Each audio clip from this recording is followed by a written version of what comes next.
And welcome to Ask the Experts on Newstalk 1290 CJBK on this Saturday afternoon, the weekend of Sunfest. Beautiful weather out there. And as I've said for many years, when it's sunny out, we always have Joan Ball on the radio. And it's great to have Joan here with us today. How are you, my friend? I am just doing Jim Dandy. Awesome. I love that term. Haven't heard that in a long time. Joan Ball here on Ask the Experts, our real estate expert from Royal LePage, Triland Realty. You can reach Joan at 519-672 9880 672 9880 joanball.com, the website address. And Joan, I will let you just take it away. It's a interesting time in the real estate market, that's for sure, and you've been following everything over the last couple of years so closely. You take it away, Joan, right off the top of the show. Where are we at? Well, there's no doubt about it. It has been a transition period. It's a spectator sport right now in many ways. Yeah. I think we are now officially considered a buyer's market. So that's kind of interesting when you look at the fact that even back in March, we were 94% of sales were going over list price by an average dollar amount of 140, just over 140,000. Mm-hmm. And now here we are in June. We're in July now, but our June stats are in, and 63%. So a dramatic decrease in the number of offers that are going for list price and over. I do find the higher end properties are the ones who are still maintaining those numbers, and the average over list price is 44,000. So that's adjusted by about 100,000. Wow. So that's significant. So when you turn up the interest rates, as they have 3 times so far, and I do expect July 13th, we may see another increase. That's going to turn off the tap as far as the market. And I think there's a number of other factors, the foreign investment tax that's now province-wide. And, so we're certainly seeing investors not being as primary in the market. Certainly foreign investors, that's true. But, we're still selling houses. Yep. So I will say we're still selling houses. July does tend to be holiday month, so I expect August will have a bit of a resurgence as well. Where do we stand? And Joan Ball with us here on Ask the Experts on News Talk 1290. CJBK, our real estate expert from Royal LePage, Triland Realty. As far as supply on the market right now, Joan, it seems to me, my perception just driving around, there seems to be a lot more homes on the market right now for sale as opposed to a couple of months ago even. Is that somewhat accurate? Yeah, and that's really what's driving the market to reverse and turn into a buyer's market, because they have more to choose from. There are fewer sales. So therefore, I'm seeing conditions in offers for the first time in a number of years, and lots of properties adjusting their price as they get through the listing, if they haven't sold in 2, 3, 4 weeks, certainly adjusting price. So more product on the market, that's when it turns into a buyer's market. Interesting. And what is your strategy, Joan, when it comes to, and I guess maybe we're in a different time here right now as opposed to some months ago, but how long on the market before you do start to, and I'll retract a little bit. You've always been so precise on pricing a home. I know you've got a quite an extensive strategy that you employ, but how long typically would you see a home on a market and that it sits and then you start seeing the price come down a little bit? Is there a time frame, an exact time frame, or does it vary from case to case? Somewhat it will vary from case to case. However, it depends on where the starting strategy was. And I always say that you need to begin long before you go onto the market. So, you certainly need to clear the clutter, get the property presenting itself in its best light, address any of the hurdles if there are any. If it needs a new roof, get a quote or a couple of quotes for a roof or a new furnace. Get those quotes in so you have all the documentation necessary for the buyer to make an informed decision.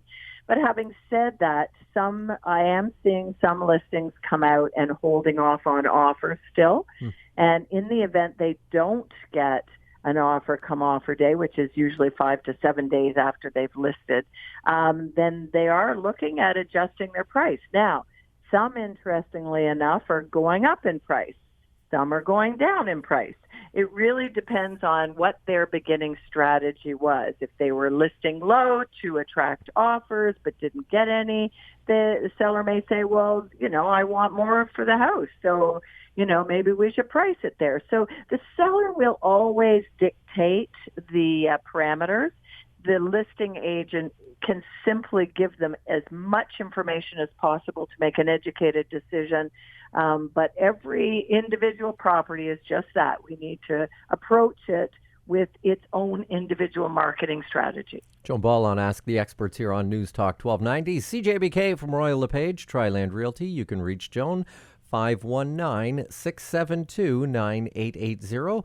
You can visit the website at joanball.com. Joan joins us here every other Saturday on Ask the Experts on News Talk 1290 CJBK. I want to ask you, Joan, something I heard earlier in the week on your Real Estate Matter features that runs daily here on CJBK. And you talked about your enjoyment dealing with first-time home buyers. And I thought that's interesting. What is the difference between dealing with, in your case, a first-time home buyer, somebody in your industry dealing with the first-time home buyer, as opposed to somebody who has been through the process a time or two before? And what is it that's so special about that scenario for you? Well, I love first-time home buyers. First of all, because I have kids who are about that age, right, and have certainly gone into the market, and their process was kind of interesting to help them through. But, I do find that some of my clients who have bought and sold properties before, if not with me, I'm almost having to re-educate them or bring them all the information necessary, and sometimes to undo the false information they might have. With a first-time home buyer, it's like really giving them all that information, and they are eager to learn and making sure they have a foundation of information and knowledge right from the get-go, and then really insisting that they ask me as many questions as they want. Really make this process as informative as they want it to be, and then walking them through the process. And it's just a thrill as well. It's kind of fun for someone who's never owned a property before to secure something and really see their vision and their dream come into focus. And it's just a really special experience to be a part of. That's awesome. I love hearing you say that. Joan Ball here on Ask the Experts on News Talk 1290, CJBK. With the change in the market over the last little bit, Joan, do you foresee then that'll give an opportunity for some people out there maybe who have not owned their own home before to maybe put their feet in the water?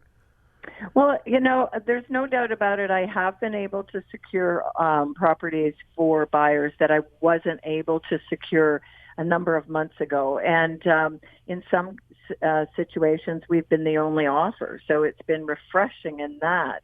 However, sellers are still, they're still wanting as much, they're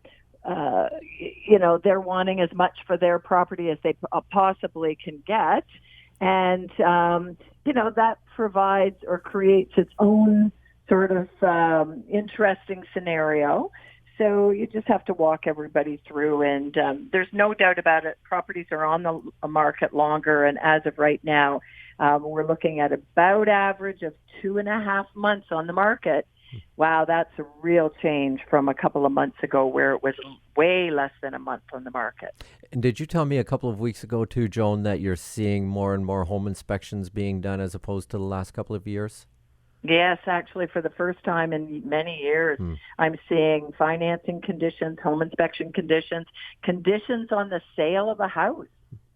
We haven't seen that for a long time, but in many cases, individuals now want to know that their house is going to be sold before they secure their offer. It really wasn't a concern prior to March, right. Because everything was selling. But now we're really having to make sure that we cross all our T's and dot all our I's for everybody. And can you kind of explain how that scenario works out, Joan, if there is a condition on the sale of the home, so somebody's putting in an offer, but they want to make sure, as you just explained, that their home sells. What would be the time frame on that being allowed to happen? Well, and you're absolutely right, and there is a time frame. Any condition will have an expiry date.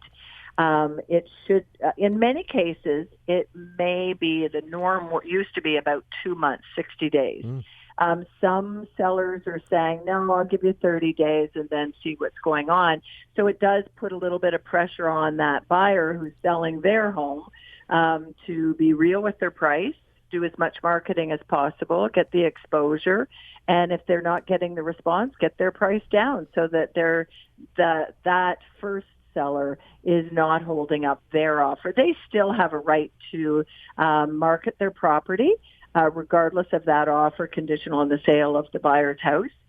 So the seller still can market their property, and in the event they get another offer, then the original buyer will have a period of time to waive their condition, or it'll go to the second buyer. Okay, very well explained. Joan Ball here on Ask the Experts on Newstalk 1290 CJBK, our real estate expert from Royal LePage, Triland Realty. Joan's phone number 519-672-9880, joanball.com, the website address here on Ask the Experts. We'll return with more on Newstalk 1290 right after these.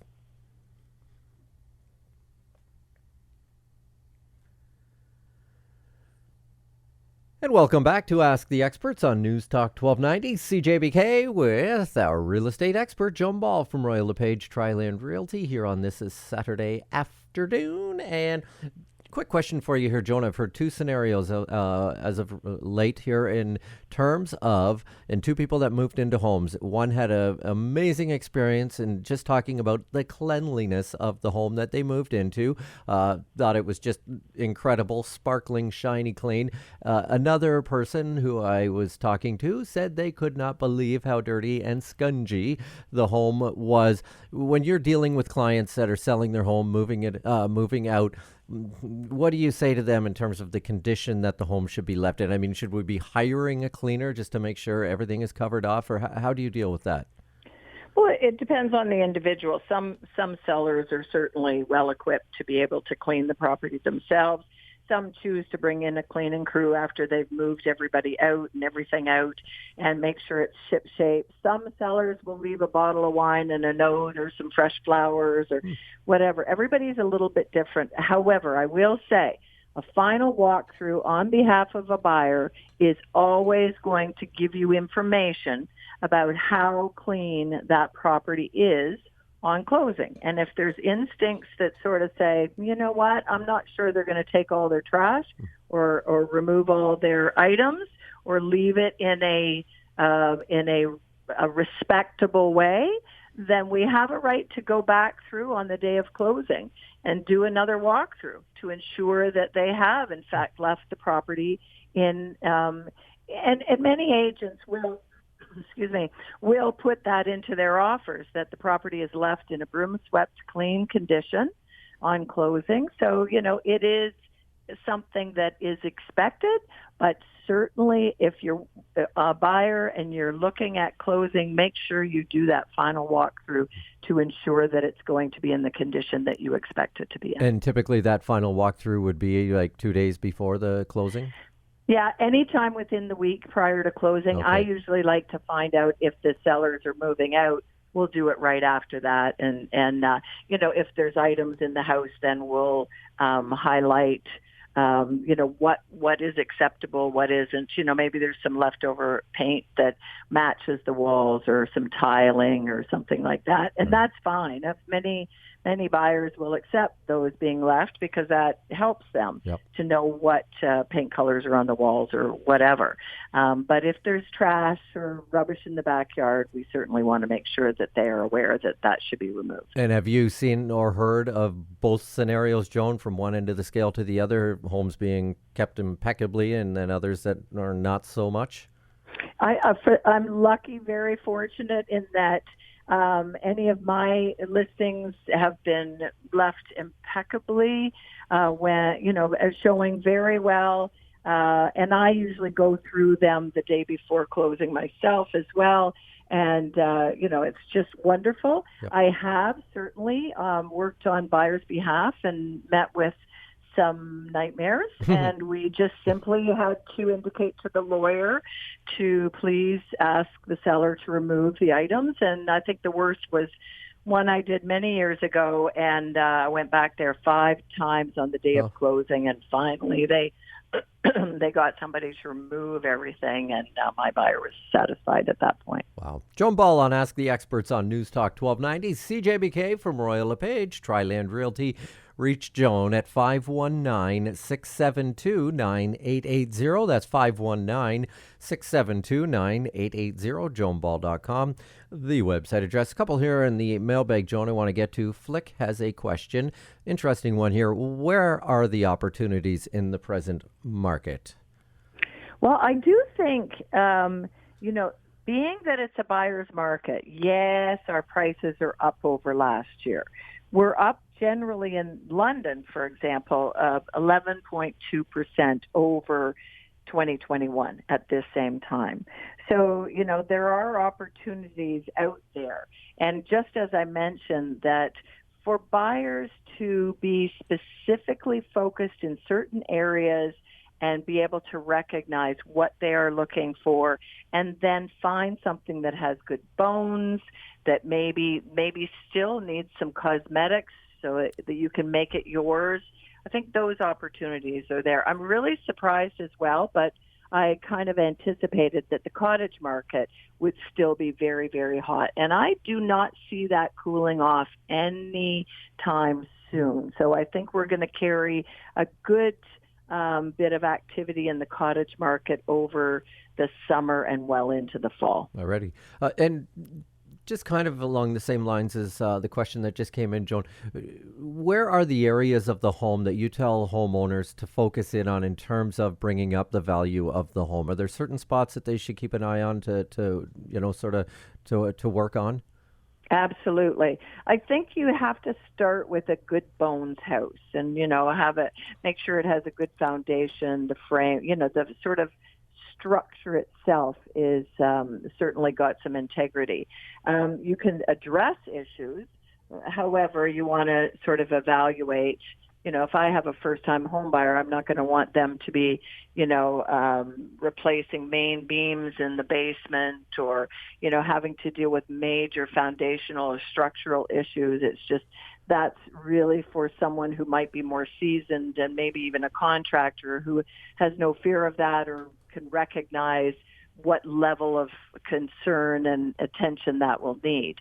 But, there's always for individuals, looking at the bones, and then from there, what is it that cosmetically they can do to enhance the property so that it works for them. It becomes the house that they want, or if they're looking at something in a short term that's going to give them the highest and best return on investment. So, kitchens, bathrooms, that kind of thing. If it's, an easy fix, maybe the footprint of those areas are ideal and it's just cosmetics, that can be very helpful for someone who's not as experienced. But some individuals go in and we're ripping and tearing and taking out walls and all sorts of things. And if that's their level of expertise and information and knowledge base, then I have no problem with that. Just we need to match it to the individual. Got it.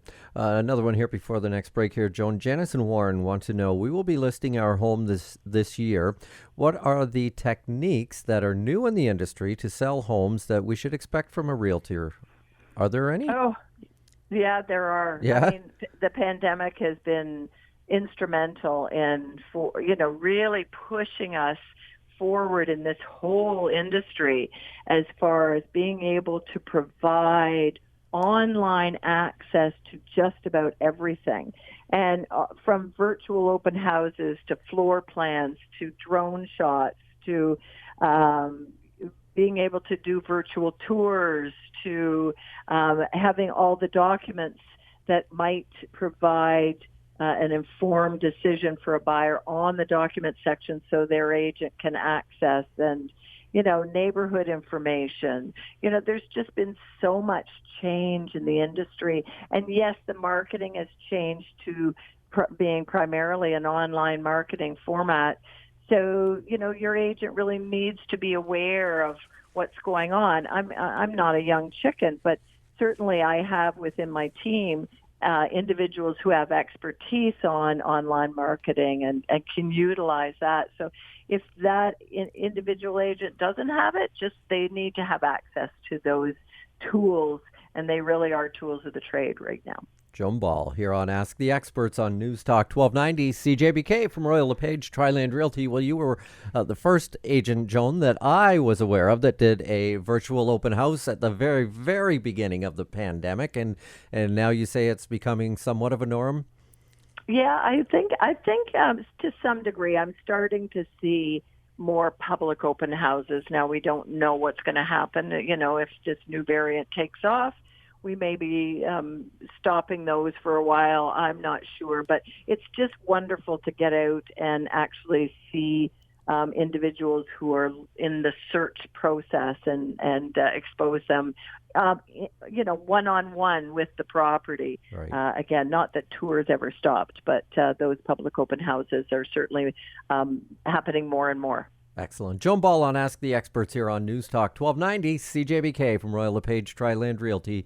You can reach Joan at 519-672-9880. JoanBall.com, the website address. We are back with more here on Ask the Experts on Newstalk 1290 CJBK right after these.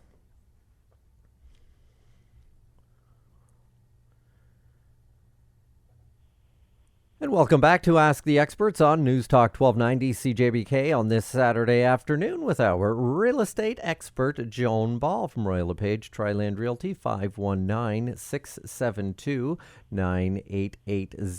JoanBall.com is the website address. I'm going to get to one more here quickly, Joan. Lucas has a concern. My new home has sprung a leak, although when we asked, the seller said that they had never had water in the basement. Is there a way to find out if they really ever did have water in the basement? That's from Lucas. Interesting. So I had a situation a number of years ago where this very scenario occurred, and we just started talking to the neighbors. Mm-hmm. And one of the neighbors disclosed that there had been a drainage truck out in front of the house a number of times. And they actually remembered the specific company because they had hired them themselves years before. And so we contacted that company, and sure enough, there had been about 5 visits to that property. So disclosure really needs to be honest disclosure, and sellers need to be aware that that is a latent defect that needs to be disclosed. And if they're denying the fact that it even happens, then that's a problem. And in my scenario, the new buyer did go back and fight it against the seller and did get compensation. And I will say a significant compensation. So just be aware that if you have an issue with your house when you're going to sell it, simply disclose the issue. Most people can deal with it if they know what it is. Right. And some people may choose to negotiate around that. They may not have the cash to have somebody fix a crack in the foundation. So they may ask for a smaller rebate, to cover that, or whatever the scenario is. But I always say disclose so that you're not going to be in that position down the road. What would be your advice, Joan, in a disclosure situation? if a homeowner is selling their home and they have had past work done in the past on their roof, say they've had to patch a certain section of the roof and that did fix the problem, but would you disclose that you've actually done that, and at least the new owners would know that that has been done? Absolutely, because if a home inspector goes into the attic, there may be evidence of moisture on the rafters or the undercarriage of the roof. And so if that's disclosed and you simply say, here's what happened, here's what we did about it, and we haven't had an issue since, that's fine. At least you're disclosing, and always disclose in writing so that you have a paper trail to be able to provide if ever down the road there is an issue. Good stuff. Joan Ball here on Ask the Experts on Newstalk 1290 CJBK from Royal LePage, Triland Realty, 519-672-9880, joanball.com, the website address. And here on Ask the Experts every other Saturday. Joan, it goes by so quick when you're doling out this great advice, and it happened again today. But I appreciate you taking the time out of your busy schedule, and we will talk again in 2 weeks. Thanks, Ryan. You have a great weekend. You as well. Joan Ball on Newstalk 1290 CJBK here on Ask the Experts. Joan, of course, our real estate expert from Royal LePage, Triland Realty. Thanks to everybody for listening here on Ask the Experts. And yes, indeed, you as well. Have yourself a great weekend.